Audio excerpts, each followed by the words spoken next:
Ustedes saben que hace unos días me mandaron un email para contarme detalles de lo que iba a ser el Festival de las Ideas y me pidieron que eligiera un tema que me inspirara a pensar en ideas nuevas, que me generaran como una explosión creativa.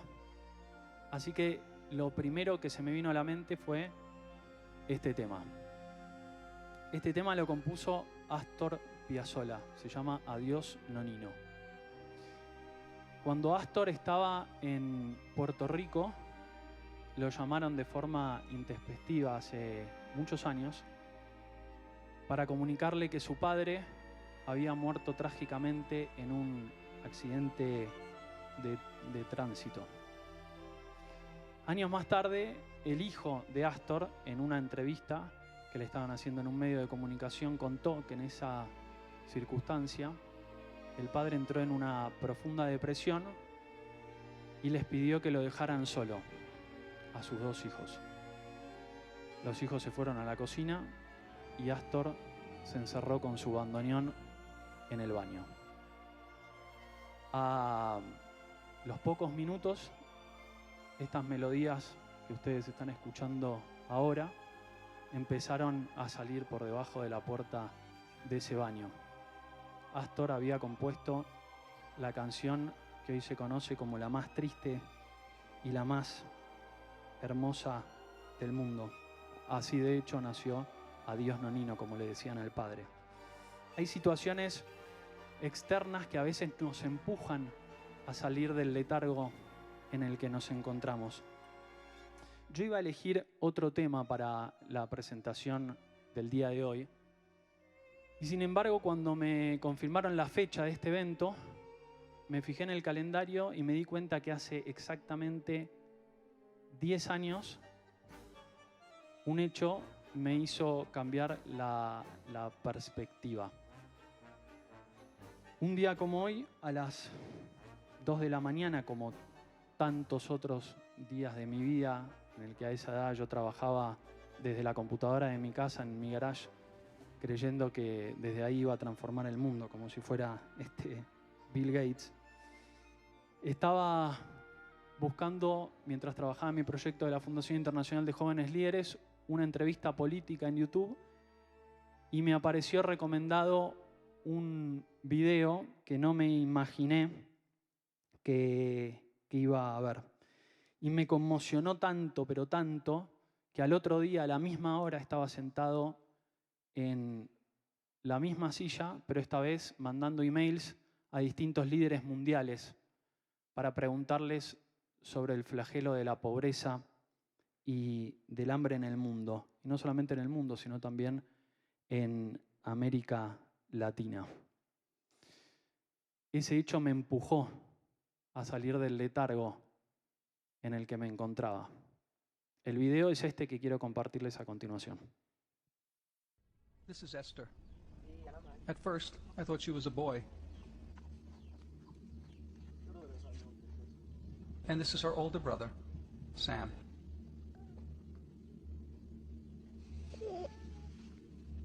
Their behinds were shriveled and laced with deep lines left by their shrinking body mass. Their legs were tiny bones, covered in dried-out skin. It was clear to me that starvation had pushed these helpless kids to the verge of death. This little boy is 7 years old. Look at the size. Look at my camera. 7 years old.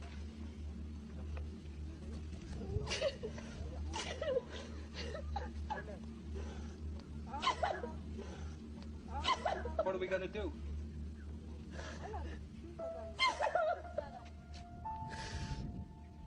Severe malnutrition leads to death. It stunts growth and forces the body to turn on itself for food.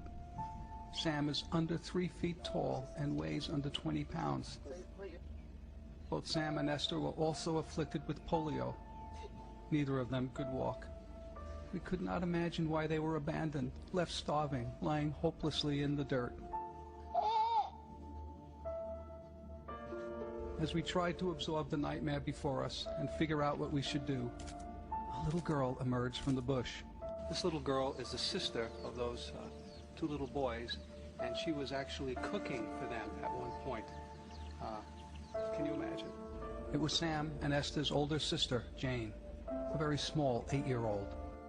She had walked miles to fetch water in order to bathe her brother and sister.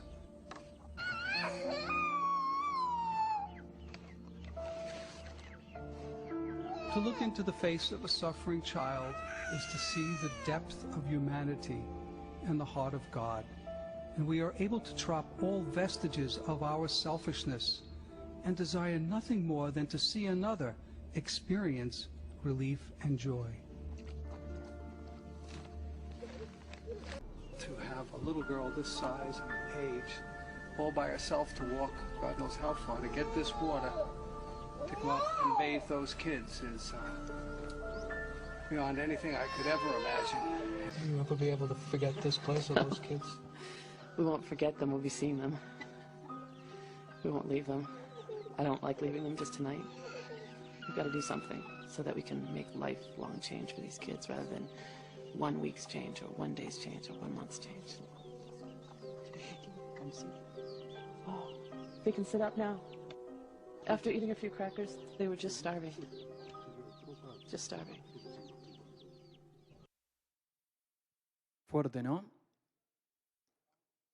Este video no se grabó hace tantos años. Les diría que hace no más de 10. Pero cuidado, que África parece lejos si uno no sabe que imágenes similares a estas se ven en algunos todavía hoy, en algunos países pobres de América Latina.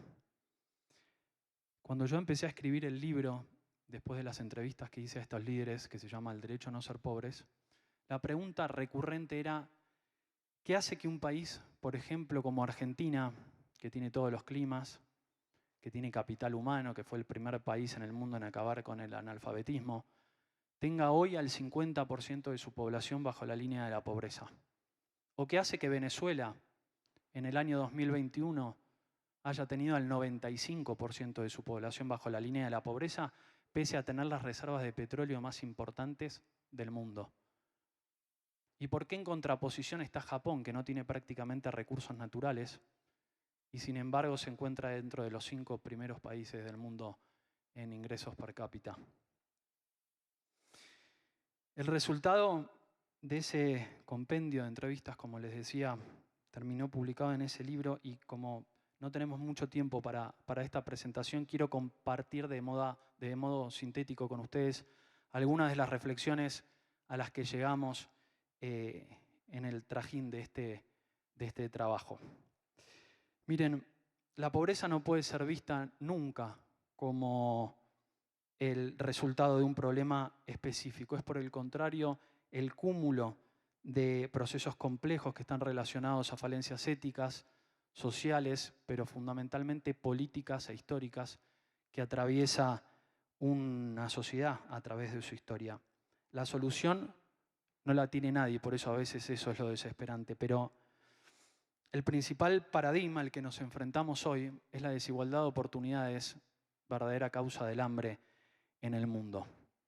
El Estado no debe actuar de padre sustituto ni de nodriza, porque el pilar de desarrollo de los pueblos no está dado en medida de la intervención de este como proveedor, sino en el talento, en el sacrificio, en el esfuerzo de sus ciudadanos.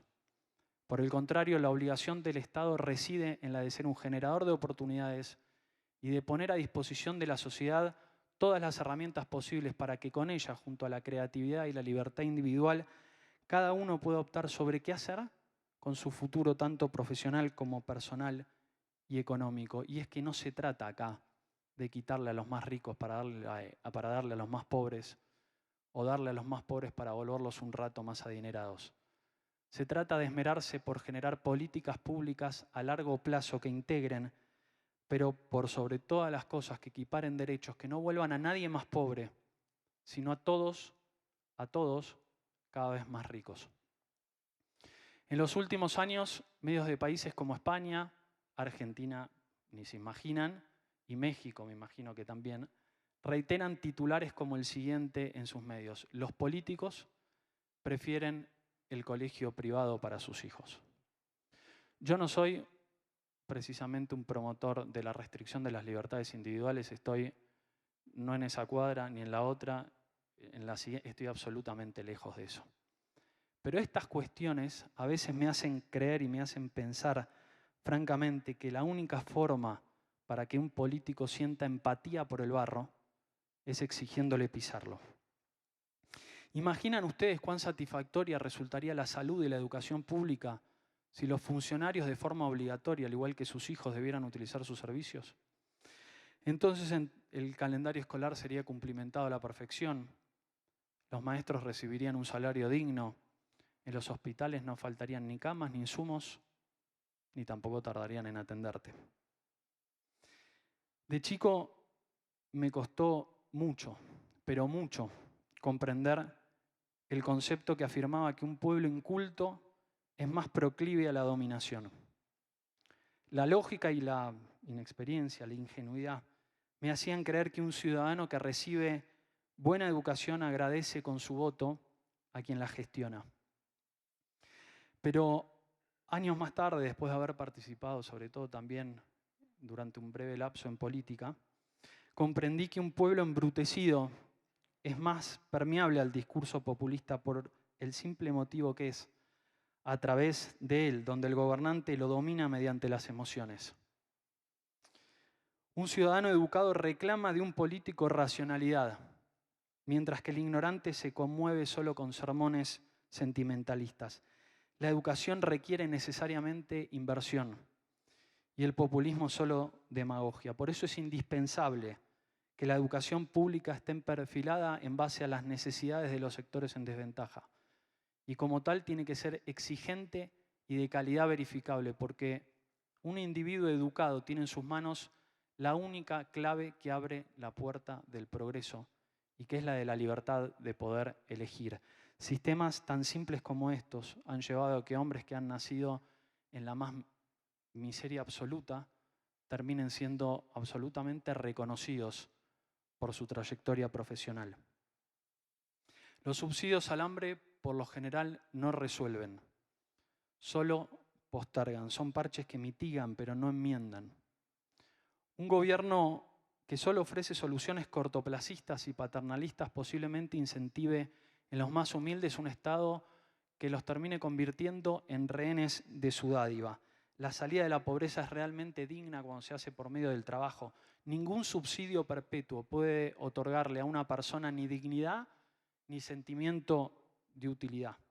Hace unos días conversé con Marcelo Giuvale, exdirector de políticas de reducción de la pobreza del Banco Mundial para África y para América Latina.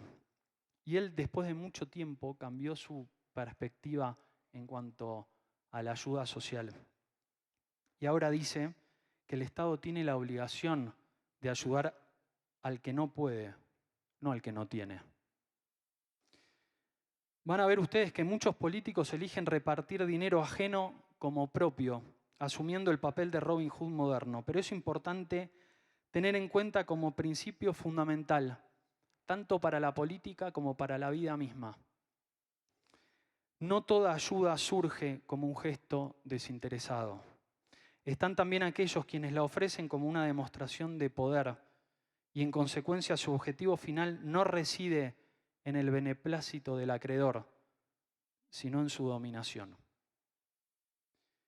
En resumen, y para que se entienda de forma más sencilla, cuando un político les dice que algo es gratis, lo que les está queriendo decir es que lo pagan ustedes con sus impuestos, pero el rédito se lo lleva a él como propaganda. En 1800, cerca del 95% de la población vivía en la pobreza más extrema. Este número cayó al 5% en 2020. ¿Saben por qué? Definitivamente gracias a la expansión del sistema de cooperación social, es decir, al libre mercado y a la utilización inteligente de los recursos del Estado. Aún así, todavía hoy tenemos miles de políticos en la región que mantienen un discurso ilusorio, absurdo, ridículo, y no quiero seguir adjetivando para no decir que, para que no se ofenda a nadie y tampoco decir que a veces viven en el pensamiento mágico pendejo, tratando de hacerle creer a la gente que el problema son los empresarios y que ellos definitivamente son la solución. A ellos hay que decirles que en una sociedad próspera la aspiración no es ser político, sino ser empresario. Porque mientras el empresario está pensando en resolver problemas, ellos solo están pensando en cómo gestionarlos. Si vamos a hacer un verdadero cambio, empecemos por segregar a aquellos políticos que hablan de ellos y nosotros, como si los otros representaran el mal al cual destruir y ellos el bien al cual rendir pleitesía. Los nuevos revolucionarios no bajan de Sierra Maestra, no usan uniformes de combate, no andan con un fusil, no matan a nadie, no imponen sus ideas. Los nuevos revolucionarios son los emprendedores. Aquellos que liberan su creatividad, que generan mejores condiciones de vida para todos, creando productos y servicios, y que en el proceso generan empleo. Mientras gran parte del mundo ya encontró la receta para el bienestar, en algunos países de la región todavía elegimos innovar en el error antes que copiar en el acierto. Aceptando el populismo, sistemas corruptos e inestables, deficiencias en las prestaciones de servicios públicos, intervencionismo y fundamentalmente el discurso del asco a la propiedad privada y el rencor al exitoso. Una generación entera a la que le enseñaron que el rico es rico porque el pobre es pobre y en el medio los políticos, haciéndoles creer que son ellos quienes los salvarán. En los últimos años hemos estado educando a 2 generaciones completas de jóvenes para que crean que el trabajo no dignifica sino esclaviza, que el Estado no tiene la función de generar condiciones de progreso, sino de proveer a cada uno sin retribuciones, y que el mérito, en vez de ser la forma más honesta de progreso, es un cuento de tíos ricos para generar en realidad mayor exclusión. Créanme, el día en que las escuelas enseñen que los héroes son los que generan capital y no los que los distribuyen, habremos parido una nueva independencia. Un amigo empresario muy importante, cuenta que cuando en las Sagradas Escrituras se habla de que el hombre fue creado a imagen y semejanza de Dios, lo que en realidad se está queriendo decir es que se nos dotó con el don, con la capacidad de dar vida, pero no necesariamente de reproducirnos, sino de bajar a la tierra a través de nuestra creatividad distintas ideas. Cuando estábamos padeciendo la pandemia, en un país nórdico, había un señor muy viejito, muy anciano, que quería visitar a su esposa, que estaba internada en un centro de reclusión que habían puesto con esta situación y en la cual no dejaban ver a los familiares. Esta señora estaba en un piso 20 de un edificio todo vidriado. Este hombre iba todos los días con un ramo de flores a la puerta de la clínica, del sanatorio, esperando que lo recibieran y lo dejaran pasar. Eso nunca ocurrió. Sin embargo, un empresario que estaba cerca de la zona en un proyecto de construcción con una grúa de estas inmensas que se utilizan para grandes edificios, lo vio después de varios días y le dijo: señor, ¿qué le pasa? ¿Por qué está acá? Y viene todos los días con un ramo de flores. El señor le explicó la situación y el empresario lo subió a la punta de la grúa, lo ató con todas las medidas de seguridad y lo subió hasta el piso 20 del edificio donde estaba su esposa. El hombre, perfumado, bien vestido, con su ramo de flores, llegó a ver a su mujer y a través del vidrio pudo tocar la mano de ella. Cuando una enfermera contaba esta historia en una entrevista que le estaban haciendo en un medio de comunicación, el periodista le dijo: claro, ustedes reaccionan de esta manera porque son todos religiosos, porque son católicos, puntualmente me acuerdo que le dijo. Y ella le dijo: no. Nosotros hacemos esto justamente porque la mayoría de la gente no cree en nada. No cree en nadie superior. Por eso no queda otra alternativa que ayudarnos entre nosotros mismos. Así que no esperamos la ayuda ni de Dios ni de un tercero.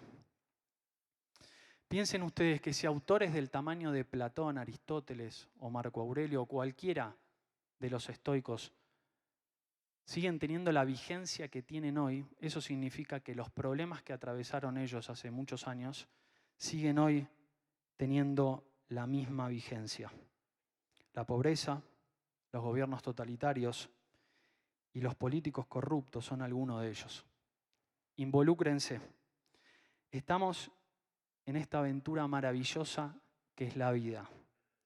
Vivámosla con el entusiasmo de saber que cada pequeña cosa que hagamos, cada idea que tengamos, si no la ponemos a disposición de los demás como herramienta para construir un futuro más próspero para todos, no estamos viviendo. Estamos siendo simplemente ocupas de tiempo. Muchas gracias.